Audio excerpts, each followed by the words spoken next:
नमस्कार मित्र. आज तुम्हाला माहीतच आहे, महात्मा गांधी यांची जयंती आहे. महात्मा गांधी यांना राष्ट्रपिता म्हणून संपूर्ण जग ओळखतं. 2 ऑक्टोंबर 1869 रोजी महात्मा गांधींचा जन्म झाला होता. तुम्हाला सर्वांना माहीतच आहे, त्यांना महात्मा ही पदवी देण्यात आली होती. संपूर्ण जग आणि भारत त्यांना प्रेमाने बापू म्हणतं.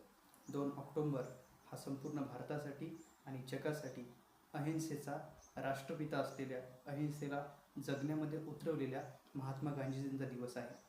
तुम्हाला माहीतच असेल की महात्मा गांधींनी सत्याग्रहाच्या माध्यमातून आपल्या संपूर्ण भारताला स्वातंत्र्य मिळवून देण्यासाठी अतिशय महत्त्वाची भूमिका स्वातंत्र्योत्तर काळामध्ये बजावली.